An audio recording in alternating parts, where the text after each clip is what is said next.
Assalamualaikum warahmatullahi wabarakatuh. Bismillahirrahmanirrahim.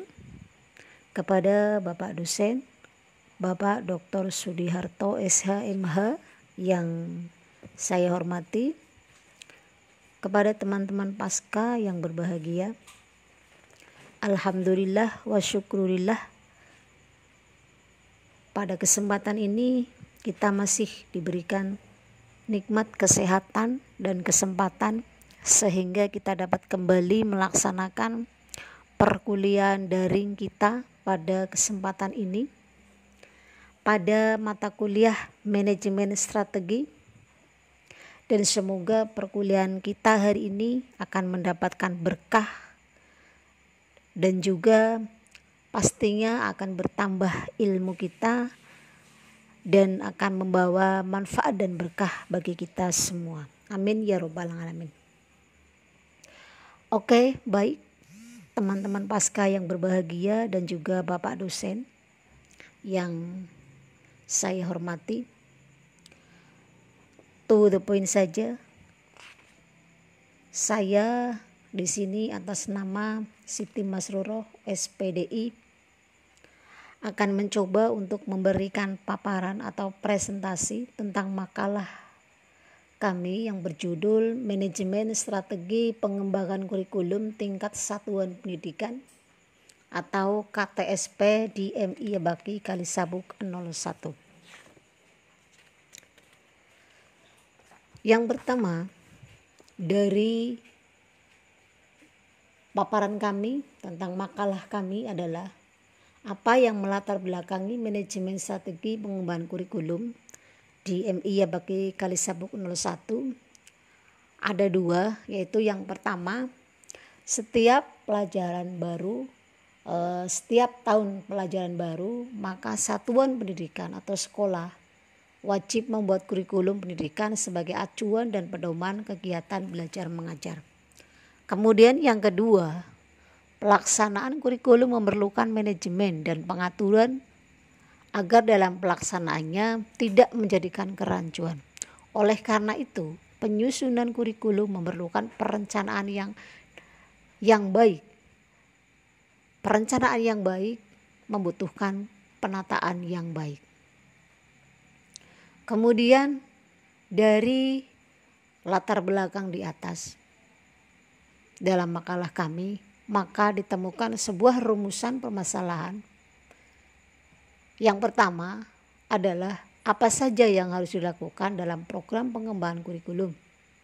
Kemudian yang kedua, apa saja yang perlu untuk direvisi dalam program pengembangan kurikulum di Madrasah MI Bakti Kalisabuk 01.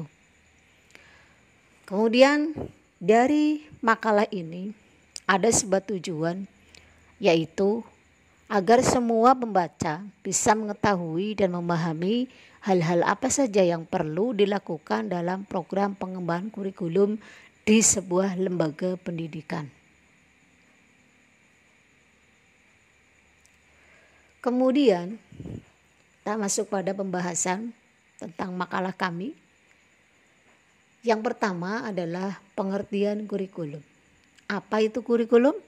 Kurikulum adalah seperangkat rencana dan pengaturan mengenai tujuan, isi dan bahan pembelajaran, serta cara yang digunakan sebagai pedoman penyelenggaraan KPM untuk mencapai tujuan pembelajaran tertentu. Itu adalah pengertian dari kurikulum. Kemudian yang kedua adalah tujuan pengembangan kurikulum. Sebuah pengembangan kurikulum dalam lembaga pendidikan tentu harus mempunyai tujuan untuk apa pengembangan kurikulum itu dilaksanakan. Ada 5 poin tujuan dalam pengembangan kurikulum. Yang pertama adalah mengakomodasi semua potensi peserta didik. Kemudian yang kedua adalah mengakomodasi semua potensi daerah dan budaya. Yang ketiga, meningkatkan kualitas satuan pendidikan. Kemudian yang keempat, mengikuti perkembangan ilmu dan teknologi. Selanjutnya yang kelima, yaitu mengikuti perkembangan global yang dilandasi dengan budaya ketimuran yang kuat, sehingga terbentuk generasi dengan kemampuan teknologi tinggi dengan moral ketimuran yang kuat. Kemudian prinsip-prinsip dari pengembangan kurikulum ada beberapa yang harus diperhatikan. Yang pertama adalah berpusat pada potensi perkembangan kebutuhan dan kepentingan peserta didik dan lingkungan. Kemudian yang kedua, beragam dan terpadu. Yang ketiga, tanggap terhadap perkembangan ilmu, pengetahuan, dan teknologi serta seni.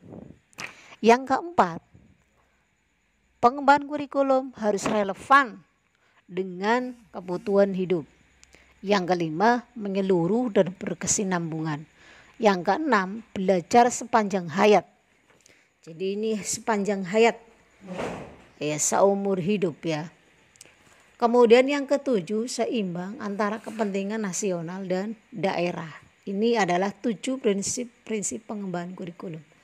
Selanjutnya adalah inti manajemen strategi dalam pengembangan kurikulum itu apa saja? Karena sebuah konsep pengembangan atau sebuah konsep pengembangan apapun dalam sebuah lembaga pasti membutuhkan sebuah manajemen strategi agar semua dapat tercapai dengan baik. Nah, manajemen strategi dalam pengembangan kurikulum di sini ada 4. Yang pertama, membuat tim pengembang kurikulum. Kemudian yang kedua, tim pengembang kurikulum yang telah terbentuk melaksanakan rapat pengembangan kurikulum. Kemudian yang ketiga, hasil rapat dari tim pengembang kurikulum itu diajukan ke dinas terkait untuk disahkan. Yang keempat adalah membuat SOP atau standar operasional prosedur. Apa itu SOP di sini? Nah, standar operasional prosedur atau SOP adalah uraian penjelasan kronologis bagaimana sebuah pengembangan kurikulum dibuat oleh sebuah lembaga pendidikan. Nah, kemudian poin-poin apa saja yang perlu direvisi dalam pengembangan kurikulum? Ada 4 poin ya dalam revisi yang perlu direvisi dalam pengembangan kurikulum. Yang pertama adalah kriteria ketuntasan minimal atau sering kita kenal dengan KKM. Kemudian yang kedua adalah kalender pendidikan. Kalender pendidikan adalah schedule yang mengatur kegiatan pembelajaran dalam 1 tahun. Biasanya di sini ada acuan dari dinas terkait, dari dinas provinsi yang kemudian nanti akan disesuaikan dengan lembaga pendidikan yang ada. Kemudian yang ketiga adalah struktur kurikulum. Nah, struktur kurikulum ini biasanya ini juga mengalami perubahan meskipun tidak setiap tahun ya. Kemudian yang keempat adalah pendidikan berbasis keunggulan global, pendidikan berbasis keunggulan lokal dan global. Ini ada 4 yang perlu untuk direvisi. Kemudian kesimpulannya dari awal paparan kami di sini dapat ditarik sebuah kesimpulan. Dalam konsep program pengembangan kurikulum, sebuah lembaga manajemen strategi sangat perlu untuk diterapkan agar dapat tercapai secara maksimal apa yang menjadi tujuan program tersebut, dan endingnya nanti dapat dievaluasi lagi untuk digunakan sebagai pedoman pada tahun pelajaran berikutnya. Ya, ini mungkin itu saja yang dapat kami paparkan di sini. Mudah-mudahan dapat diterima dengan baik oleh teman-teman Pasca, khususnya oleh Bapak dosen yang terhormat. Bagi teman-teman yang mungkin mau menyampaikan tanggapan ataupun pertanyaan, dipersilahkan tentunya apabila nanti kami bisa untuk memberikan jawaban ataupun tanggapan yang pasti, yang jelas, insya Allah akan kami jawab. Tetapi jika mungkin kami belum bisa memuaskan tanggapan dan juga pertanyaan dari teman-teman Pasca yang berbahagia, tentu ada Bapak dosen yang akan siap untuk membantu. Oke, baik, terima kasih. Mungkin cukup paparan dari kami. Kira-kira kurang dan lebihnya kami mohon maaf yang sebesar-besarnya. Terima kasih atas perhatian teman-teman Pasca semua. Sampai jumpa di lain waktu pada tema atau makalah yang lain tentunya. Kami akhiri. Wassalamualaikum warahmatullahi wabarakatuh.